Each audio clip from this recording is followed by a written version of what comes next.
In Chicago in 1 hour, we hear from police in Chicago, and we will take you there live. It is breaking news at this hour, and I'm Bill Hemmer live here in New York City. Sandra, and it is breaking fast. Good morning to you, Bill. I'm Sandra Smith. Prosecutors filing a felony charge against Smollett, saying he filed a false police report. And the New York Post cover this morning, summing it all up in a word: liar. New surveillance video showing you have evidence that those two brothers at the center of the case were buying supplies used in the attack. They say the Empire Star asked them to participate, and here is their attorney. This has been very traumatizing to them, as well as everyone who knows this story. There was a point where this story needed to be told, and they manned up and they said, you know what, we're going to correct this. So plea deal, immunity, all of that, they don't care about that. I think that Jesse's conscience is probably not letting him sleep right now, so I think he should unload that conscience and just come out and tell the American people what actually happened. So that was last night. This is this morning. Matt Finn's live outside police headquarters there in Chicago. Let's begin there. Matt, good morning. Bill, good morning. Chicago police tell us that Jussie Smollett arranged to turn himself in away from the cameras at 5 o'clock this morning with the presence of his attorneys. It happened without incident, and Jussie Smollett's mugshot is scheduled to be released after the press conference at 9 a.m. local time this morning. Right now, Jussie Smollett is being represented by at least 3 attorneys, including high-profile criminal defense attorney Mark Geragos. Smollett initially was cooperating with police as they investigated his report that he was beat by President Trump supporters who he claims called him racial and homophobic slurs. But then the two brothers associated with this alleged hoax were interrogated by police, and the investigation dramatically shifted. At that point, Smollett stopped talking to police. It is our understanding that Smollett never responded to Chicago police's request for a follow-up interview that they made last Saturday. So police took their case to a grand jury where they got the felony charge approved and the ability to arrest Smollett. Smollett's attorney released a statement writing, quote, "Like any other citizen, Mr. Smollett enjoys the presumption of innocence, particularly when there has been an investigation like this one where information, both true and false, has been repeatedly leaked. Given these circumstances, we intend to conduct a thorough investigation and to mount an aggressive defense." New video also shows the Osundairo brothers apparently buying supplies, including ski masks, gloves, and hats. The Osundairo brothers also testified for 2.5 hours before a grand jury yesterday. Their attorney says the brothers did get some type of payment from Smollett, but not according to the narrative the public might think. The brothers' attorney praises police's meticulous investigation and says the truth will be revealed. When I say that the police spent countless man-hours trying to piece this together, I mean that. I absolutely mean that. When I say that my clients spent countless hours getting their story out there to the police so that they could do their work, I mean that too. That woman, the attorney for the brothers, says she does not expect police to charge the 2 men associated with this alleged hoax. Bill, Sandra. What about the federal level, Matt? Could he also be in trouble with federal investigators here today? Yes, he could. The FBI is investigating an alleged death threat letter that Smollett received a week before this alleged hoax. And if the FBI determines he is the one who sent that threat through the mail and or lied to them, he is facing federal charges.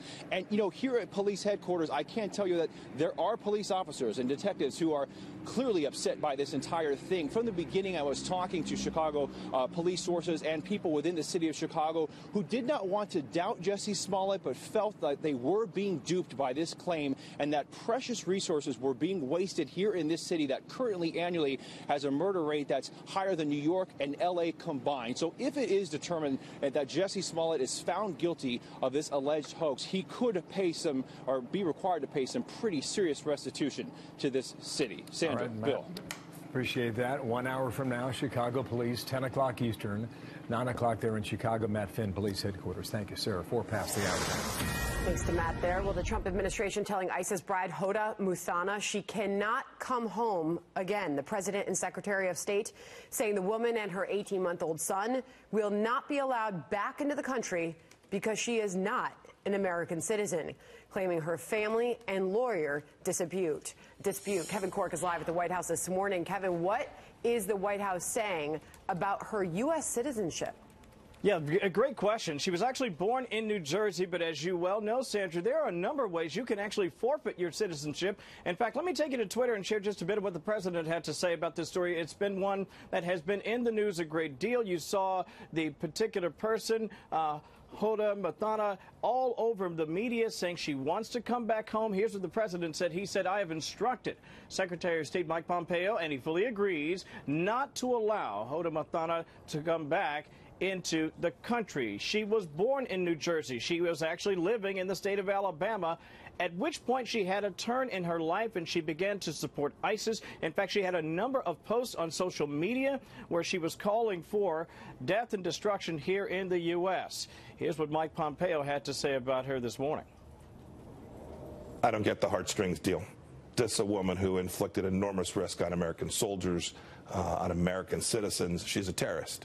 She's not coming back. President Trump made clear that she wasn't coming back. She's not a U.S. citizen. She is not entitled to U.S. citizenship, and she's not coming back to our country to pose a threat. Secretary of State Mike Pompeo, by the way, her attorney, Sandra, this morning, actually yesterday, I should point out, on Twitter, showed her birth certificate and paperwork that seemed to document the fact that her father was no longer in the diplomatic corps, and thus she was an American citizen when she was born here. But as you also know, there are a number of U.S. statutes that could cause you to lose your citizenship, especially if you go abroad to fight with a foreign enemy. We will find out a lot more from the attorney representing her in just a bit. Meanwhile, Kevin, what are we hearing about the latest timeline on the possible release of the long-awaited Mueller report? Have you and I been waiting long enough for this thing? I mean, it's not just you, it's not just me, it's not just the American people. The entire world has been hearing about this for a great deal of time. We're actually hearing more and more reports now that that report could be in the hands of the Attorney General, Bill Barr, as soon as the end of this week, according to one report that we actually saw this morning. Others suggest it'll happen next week. Of course, the president is leaving the country. We'll have to see what the timing is like. Speaking of, here's what the president had to say when he was asked yesterday if he thought the report should be made public. That'll be totally up to the new Attorney General. He's a tremendous man, a tremendous person who really respects this country and respects the Justice Department. So that'll be totally up to him. The new Attorney General, yes. That'll, I guess, from what I understand, that will be totally up to the Attorney General. The Attorney General, Bill Barr, who was previously an Attorney General, he is back. He could have the report in his hands, and he has said publicly he'd like to get out as much as possible, although he has the final say about what from that report will be made public. We've waited long enough. Hopefully we'll end up with it in our hands soon enough, Sandra. We'll see. Soon enough. Thank you. Kevin Corke at the White House. Meanwhile, we got the 2020 hopefuls already grappling with socialism. Now they're trying to figure out how far is too far left. Karl Rove writes in the Wall Street Journal today. Under the headline, "Every Billionaire is a Policy Mistake," Karl Rove's live with me from Austin, Texas. Sir, good day to you. I'm going to read the first line in your piece today, okay? Here it is on screen. Once upon a time, you write, Democrats worked to reduce income inequality by raising up those on the bottom of the economic ladder with the government's help. Even efforts to tax the rich at higher rates to fund these programs were tempered by a desire not to kill the goose that laid the golden egg. That view has been replaced by a deep hostility to wealth. Your words, explain, sir. Well, I was taken by the Twitter handle of one of the top aides to Representative Ocasio-Cortez. Every billionaire is a policy failure. And I've also been taken by the language of other Democrats who've been following her, Representative Ocasio-Cortez. She herself said any system that allows billionaires while people have ringworm in Alabama is wrong. And Elizabeth Warren, billionaires are freeloaders. Senator Sanders now entered into the presidential contest.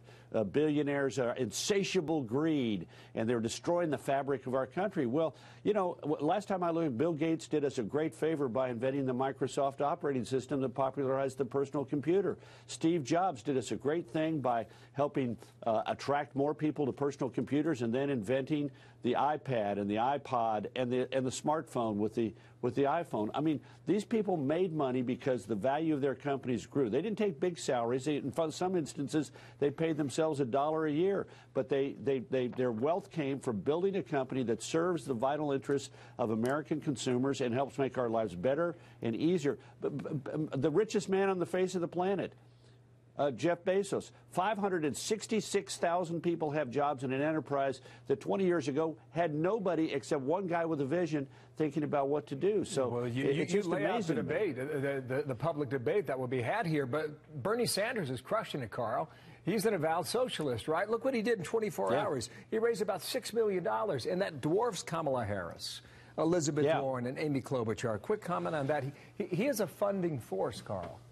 Well, he raised $230 million for his 2016 challenge to Hillary Clinton and never attended a single fundraiser. He has one of the most amazing and extraordinary fundraising donor lists in American history. In fact, Act Blue, this fundraising machine that helped so many Democrats last time around, is built upon two pillars: the Howard Dean donor list from 2004 and the Bernie Sanders donor list from 2016. He's going to have a financial advantage in the 2020 presidential primaries on the Democratic side. You're right. Yes, and they've been waiting for him to come back around for a couple of years, too. Quickly, I want to squeeze this in. Andrew McCabe has done a significant tour this week. The president talked about him yesterday at the White House. Watch here. I think Andrew McCabe has made a fool out of himself over the last couple of days, and he really looks to me like sort of a poor man's J. Edgar Hoover. He's I think he's a disaster. And what he was trying to do was terrible, and he was caught. So you've seen the interviews. What did we learn this week from McCabe? Well, first of all, we didn't learn some things we should have learned. Scott Pelley blew it, I think, on Sunday night in 60 Minutes. He should have gotten into one of the most critical facts, which is, why was Trump angry with Comey? And it was because Comey was telling him in private, you're not a suspect, but refusing to say that publicly. And that was one of the things that the president was most upset about. So, look, this feeds into the president's narrative that the deep state was trying to get him out. And McCabe added to that this week by talking about the attempt to remove the president on the basis of the 25th Amendment. Nice to see you, buddy. Carl Rove, they're live in Austin, Texas. Thank you so much for coming in today. In the meantime, Sandra, next Wednesday, there's a public hearing for Michael Cohen. A public hearing on a day where the president is meeting with Chairman Kim in Hanoi talking about nuclear weapons. You wonder whether or not that hearing will go as scheduled, or whether or not it's delayed one more time. Right now it's Tough thing to do when you're overseas. That's right. Going to be a big day, going to be a big week next week. Meanwhile, back to one of our top stories of the morning. She joined ISIS and called for the death of America. Now a woman from Alabama says she wants to come home from Syria.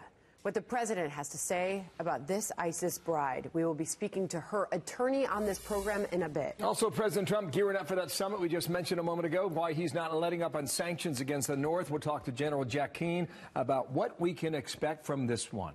Next. And also, the lawyers for the Covington Catholic High School student Nick Salmon are speaking out, accusing the Washington Post of a modern form of McCarthyism. We'll speak to one of those attorneys. That will be coming up next. They're attacking falsely a child. I am really... Things have got to change, and there's got to be accountability. Fox News alert, we want to bring you some video just coming into us from a few moments ago in Washington. An inside look at high-level trade discussions as they continue and come up against a very important March 1st deadline. The White House just a couple days ago did signal some flexibility on that date. It moved markets. In that room, you can see the Chinese delegation. This is the U.S. delegation on one side, the Chinese delegation on the other. Larry Kudlow, Steve Mnuchin, Robert Lighthizer are there trying to hash out a deal with China. As you can imagine, we will bring you any live news from this as we get it. That is a long-awaited moment. I haven't taken sanctions off. I'd love to be able to, but in order to do that, we have to do something that's meaningful on the other side. But Chairman Kim and I have a very good relationship. I wouldn't be surprised to see something work out. We'll see what the expectations games will be for next week. President Trump saying sanctions are still in place on North Korea. They could ramp it up, in fact, if they wanted to. He's confident reaching a nuclear agreement with Chairman Kim. Second summit next week in Vietnam. Jack Keane, Fox News senior strategic analyst, retired 4-star general. Sir, good morning to you and welcome here. What would you consider a success next week, General? Yeah, well, clearly we've been stalemated for some time since the last summit. I think a breakthrough from the United States perspective would be that North Korea would give us a timetable to denuclearize with independent inspectors on the scene to observe that denuclearization. That would be a significant breakthrough. I suspect, Bill, we will not get that. what we may get is another dismantling of some kind of nuclear site, maybe one of their major nuclear plants where they develop this technology. And we will not get the clear path to denuclearization that the United States is demanding. Would that be a disappointment? Clearly, I think it would be. Mike Pompeo is making the rounds this morning. He was on NBC. He was also here with Maria on Fox Business and said this. You have to remember where we came into this. We came in when missiles were being tested, nuclear weapons were being tested. We haven't had tests of either of those types of systems for well over a year now. No one expects that North Korea will take this action. I think the work that we've done, the economic sanctions that have been in place, the negotiations that President Trump has led, I hope one day we all wake up and we get a moment just like the one that the world had in 1989. November of 1989 when the Berlin Wall came down. If you do not get what you're describing, General, which you don't anticipate, as you just stated, you could ramp up the sanctions. You could open up an office in North Korea. You could open up diplomatic relations to a greater degree. Would that be considered good enough, however, sir? Well, I think I'm going to take the president. Remember what he's been saying recently is I'm in no rush. Now, most people are looking at that as some kind of a concession on his part. I look at it as that I'm going to stick with these sanctions for as long as it takes and continue to squeeze North Korea, that I'm not going to back off on economic sanctions. After all, Bill, that is what brought North Korea to the table. And Secretary Pompeo is right. I mean, clearly they've made progress and there's been no nuclear testing or ballistic missile testing for 15 months. But that is not the ultimate objective. The ultimate objective is disarm nuclear weapons and disarm ballistic missiles. Okay. Sir, I want to squeeze in a question here about the Middle East. There's a group known as IP3. What they're trying to do is get the U.S. government to oversee our U.S. contractors to establish nuclear power in the Middle East. Why is that so important from your view, sir? Well, frankly, the Arab states have legitimate needs for nuclear power because as they become more industrialized, more and more of their oil is being used for domestic purposes as opposed to export revenue. So that's number one. Number two is IP3, a company that I'm associated with, has concerns because if you're going to build 30 or 40 nuclear power plants, Bill, in the most dangerous and volatile neighborhood in the world, you really have to stitch together a security plan to deal with that, both integrated and comprehensive. And what we're talking about is overhead satellites, drones, sophisticated cyber defense, outside the wire, best-in-class security, and the United States imposed safety and security standards inside the nuclear power plant. The United States is the only country that, if it passes nuclear technology in terms of building power plants for that country, that will insist on a 1, 2, 3 agreement, which means this, that country cannot weaponize that nuclear energy power. And there is no other country that would impose that on a foreign country who wants to build nuclear power. So that is why we want we want the United States in here. We don't want Russia and China running the table on nuclear power in the Middle East. It's a big topic, one we'll continue to discuss down the road. Thank you, General. Jack Keane there in Washington. Thank you, sir. Yeah, good talking to you, Bill.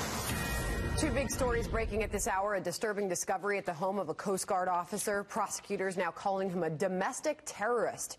Details on that straight ahead. And we are awaiting a news conference by Chicago police, waiting on new details on the Jussie Smollett arrest. What we can expect to hear next.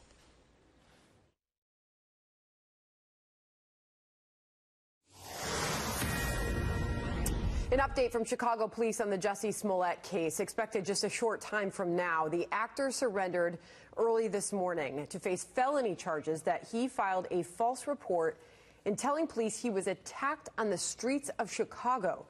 Two brothers initially questioned in this case, telling a grand jury Smollett paid them and staged the entire thing. New surveillance video now showing the brothers buying supplies before the attack. Daniel Linsky is the former superintendent-in-chief of the Boston Police Department. He was incident commander for the Boston Marathon bombing. He's also managing director for Kroll. We welcome you to the program this morning, Daniel. He surrendered. This happened around 6:30 a.m.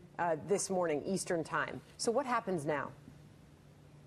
He's going to be arraigned. I think we'll see the superintendent make a public announcement that'll tell us what the evidence was, what the investigation revealed, why they brought these charges forward.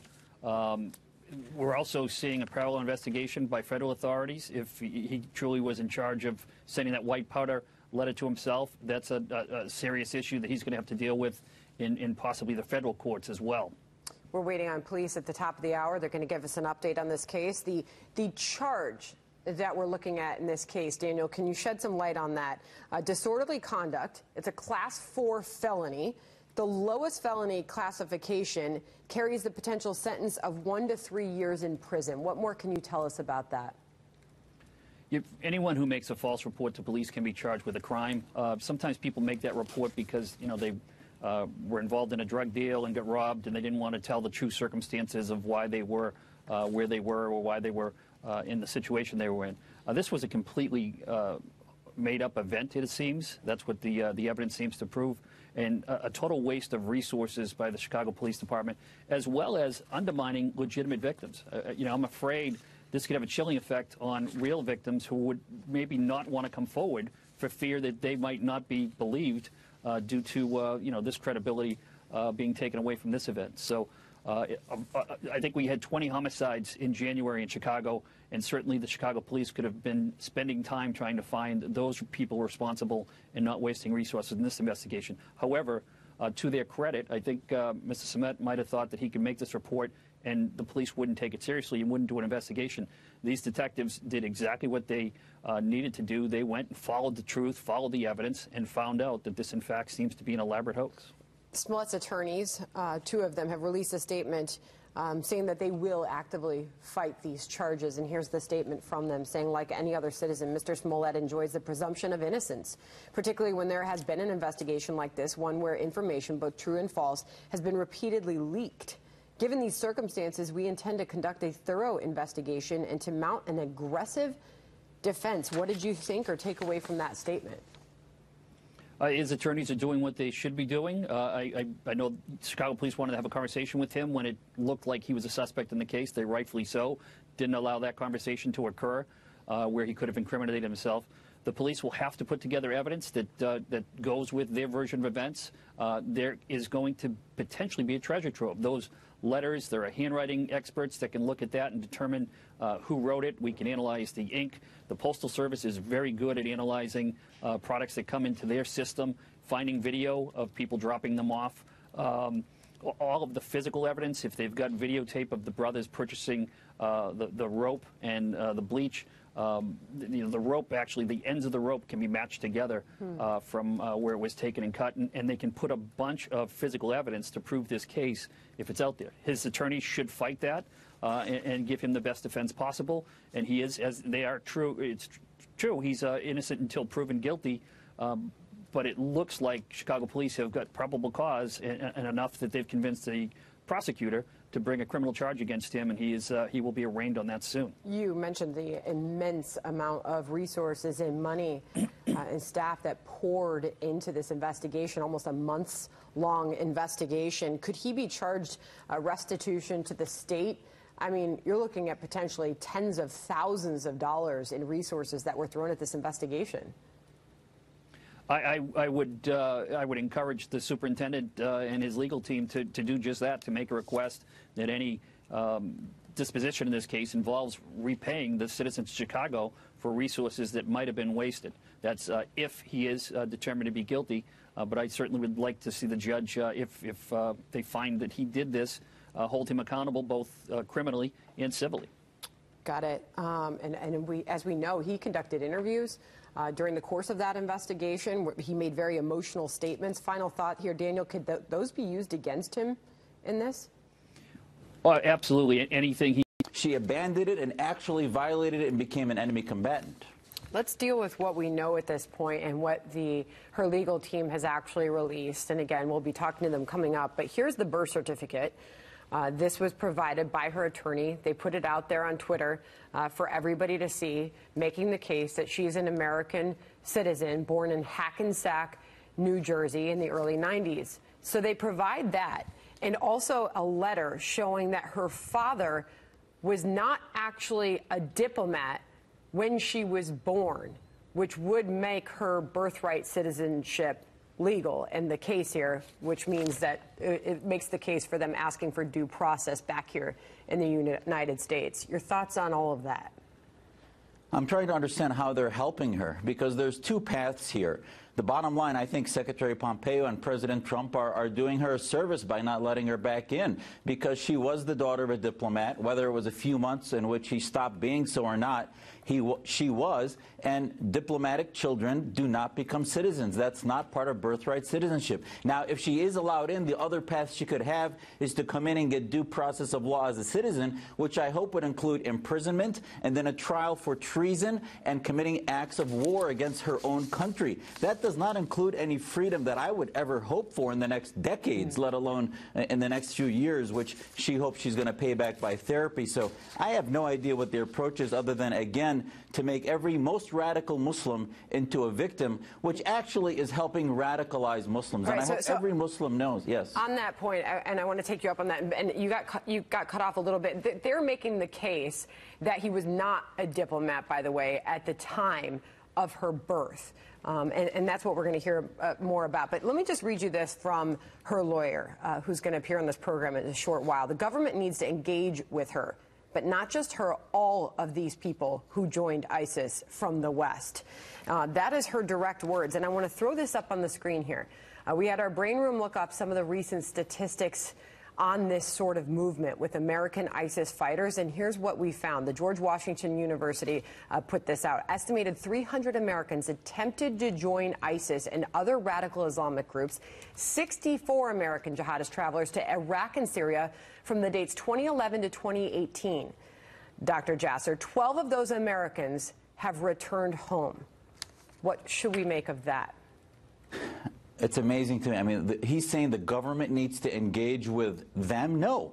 We need to reject Islamists. We need to reject jihadists and people who trample on our Constitution, trample on our citizenship oath. So, no, there are millions of American Muslims and people who want to come back that are true humanitarian victims of the Syrian conflict. And by the way, her attorney is from the same town in Aleppo that my family's from, that is suffering from a revolution and radicalization of not only ISIS, but the Syrian government and other radicals that her attorney, by the way, apologized for Hamas, Hezbollah, and other groups. So it's always America's fault, and yet they don't have the strength of character to stand against terrorists like this and say, you know what, there are millions of other humanitarian cases that we should take up and pay attention to, and ignore the militants that should actually, if the message is going to be one of American strength, they should get the message that jihadists have no space here and they need to be rejected legally with the full brunt of our law.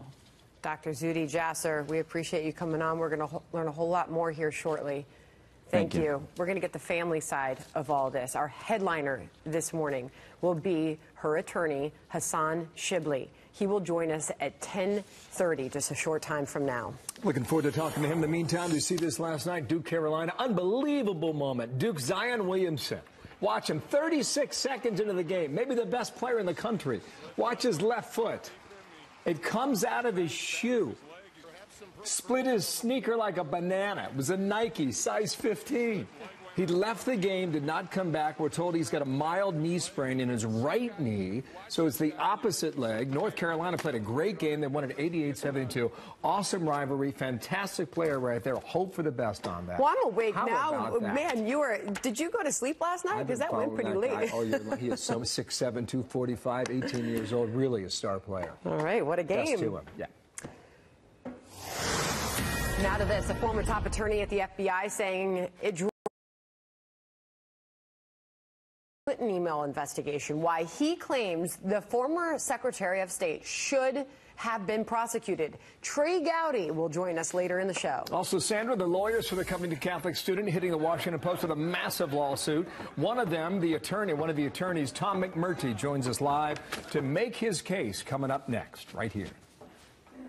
A Twitter mob cannot attack him. It needs to be changed so that when a organization like the Washington Post decides to write an article without doing any investigation and breaching every journalistic standard out there, that they can be held accountable.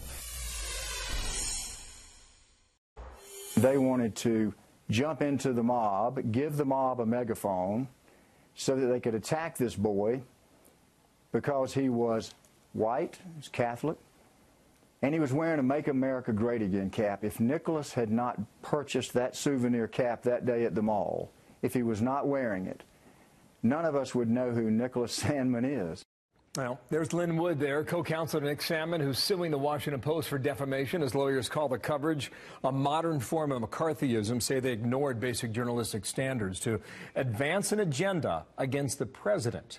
Todd McMurtry is also part of the legal team with me now out of Cincinnati, Ohio. And Todd, thank you for your time and good morning to you. I saw a comment that said it's not about the money, although it's a lot of money, $250 million. It's about the message. What is the message here, Todd?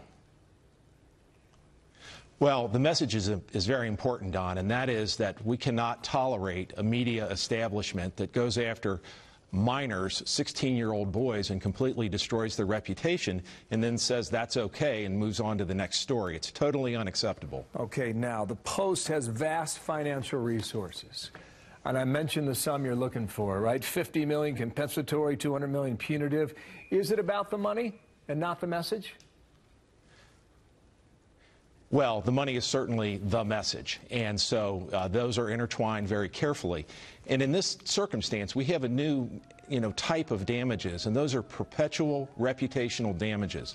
Other commentators have sought to say that our damages are too high, but when you think about that those damages never go away and live on the internet forever, I think they're appropriate in this circumstance. Here's what the Washington Post says. Statement, and we're reviewing a copy of the lawsuit. It's only one line, and we plan to mount a vigorous defense. Don't you have to prove malice?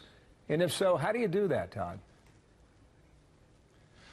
Bill, I do not think we have to prove malice, but even if we had to, we would be able to do that. First, individual, so we only have to prove negligence. However, if a ruling were to be different and they were to consider him an involuntary public figure and we had to prove malice, we would be able to do that because the Washington Post is a weaponized news outlet that used its power and strength to destroy Nick Sandmann's reputation, and they did that without adequate and appropriate levels of journalistic integrity and reporting, and that in itself is malicious. Okay. So I feel comfortable with either standard. A couple more quick questions. I want to play a little bit of what we were picking up back in the day, as I'm sure you're quite familiar. Kentucky law says the paper is allowed to retract and issue an apology, retract a story within 10 days.